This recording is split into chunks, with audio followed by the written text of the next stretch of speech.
Hello my dear students, welcome to my channel Learning Accounts with Veena.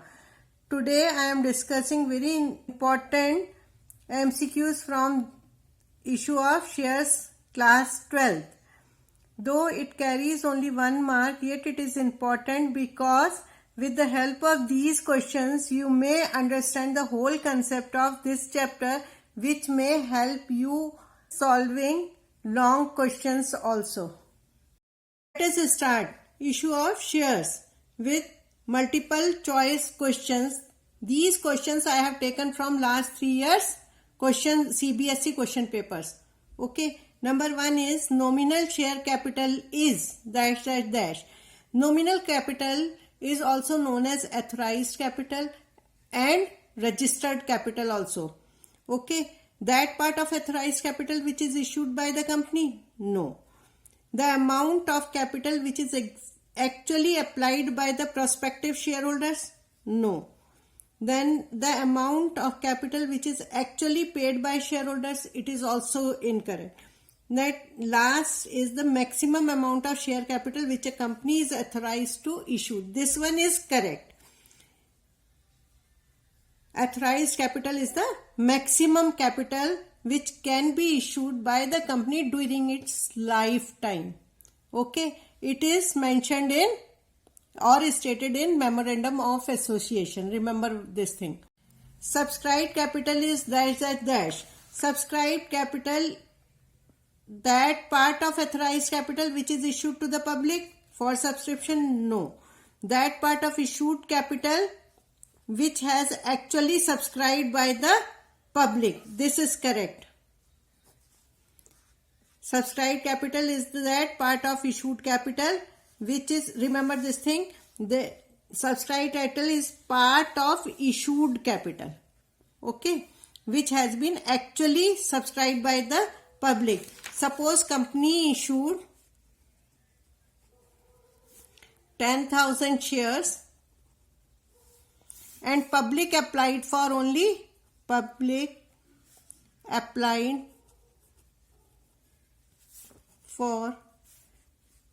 10,000 shares. So it means subscribed capital is 10,000 shares multiplied by the amount of face value of share. And if 9,000 applied by, then it is 9,000 shares. And it may be more than 10,000, it may be 12,000, but subscribed capital can't be more than issued capital. 20 lakh equity shares at the rate of 10 each, 8 called up. So you have to multiply this by this. A shareholder holding 800 shares did not pay 4 per share. 800 into 4. This is calls in arrear. Another shareholder holding 500 shares did not pay rupees per 3 per share. 995300. It means C is the correct answer. Okay. Next question. Question number 4. Which of the following statement does not relate to reserve capital? Number 1 is, it is a part of uncalled capital of a company. Yes, reserve capital is a part of uncalled capital of a company. And number 2 option is, it can't be used for during the lifetime of the company. It is also true with reserve capital. Number C is, it can be used for writing of capital losses. No, it does not relate to reserve capital because capital losses are always written off out of capital profits only. Okay, so in this question option number C is true because it does not relate to reserve capital. Question number 5. Which of the following statement is or are true? Authorized capital is less than issued capital. No, because authorized capital is the maximum capital of the company during its lifetime. Okay. Then B is authorized capital is greater than and equal to issued capital. It is true because authorized capital is the maximum capital and capital may be equal to or authorized capital. It is correct. Then subscribed capital is less than issued capital. It is also true because issued capital is always more than or equal to subscribed capital. Okay. And then these both are true. And D option is subscribed capital is greater than issued capital. Never. Because this is a sequence. AIS, you remember like this. AIS, authorized capital is the maximum. Then issued capital is equal to or less than this authorized capital, and subscribed capital may be equal to issued capital or may be less than this. Okay. So in this question, option C is correct because I said B and C is correct. So B and C both are correct. Okay. Question number 6. Excess value of assets over purchase consideration at the time of purchase of business is credited to capital reserve, debited to goodwill, credited to general reserve, or credited to vendor. At the time of purchase of business, entry will be like this. Sundry assets debited to vendor. Suppose sundry assets are 1 lakh and vendor took over, vendor sold these assets at 90,000. So then there is a difference of rupees 10,000, that is capital reserve. Okay. So in this case, A option is correct, credited to capital reserve. Next question is New Found Limited took over assets of Old Land Limited and paid for it by issue of shares, 30,000 equity shares of 100 each at par along with 6% preference shares of rupees 1 crore, premium of 5% and a check of rupees 8 lakh. What was the total agreed purchase consideration payable to Old Lands? Okay, the entry will be like this. What is the name of vendor in this case? Took over assets of Old Limited. The Old Land Limited account debited. Old Land Limited account debited to, he has issued equity share capital 30,000 equity shares at the rate of 100 each.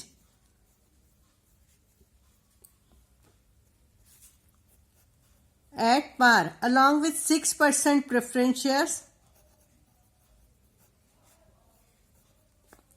of 1 crore.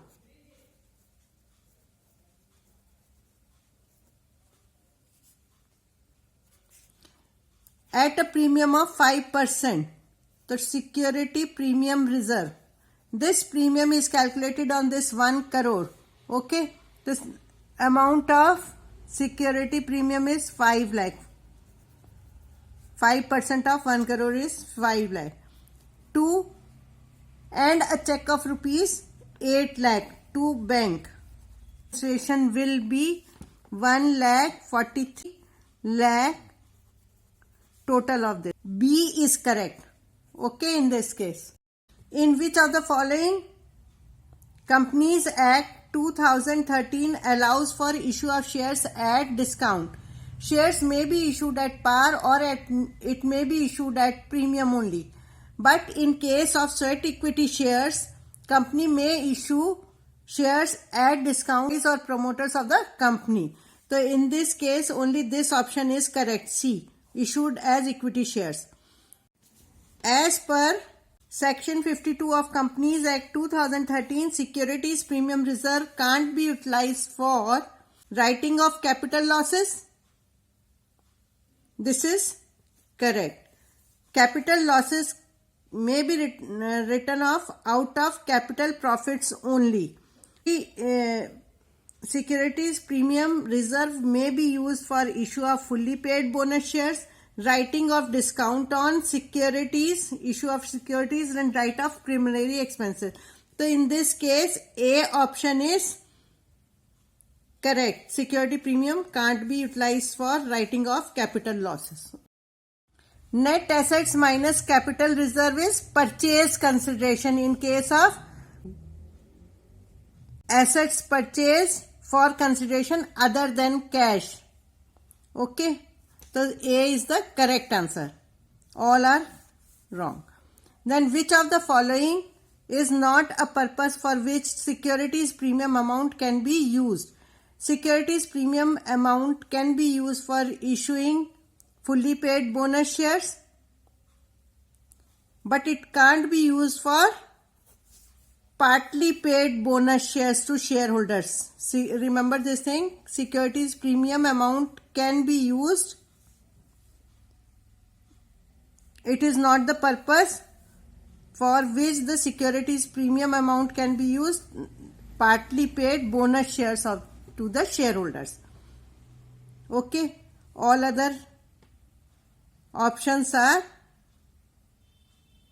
correct for issuing securities premium. Can be used for writing off preliminary expenses. It can be purchased of own shares also. First call amount received in advance from the shareholder before it actually called up by the director is, general entry will be like this: bank account debited to calls in advance. Okay, so in this case D is the correct answer. Credited to calls in advance. All other options are wrong. Vishnu Limited forfeited 20 shares of 10 each 8 called up, on which John has paid application and allotment. So in this case, share capital account debited by 20 shares into 8 called up. 2 share forfeiture. The amount already received is shown in share forfeiture, 5 per share.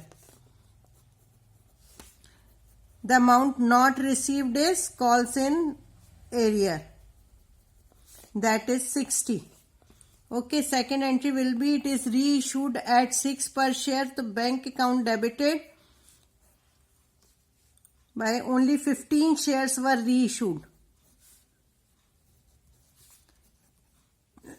Share forfeiture account debited 15 into 4 because it is fully paid up.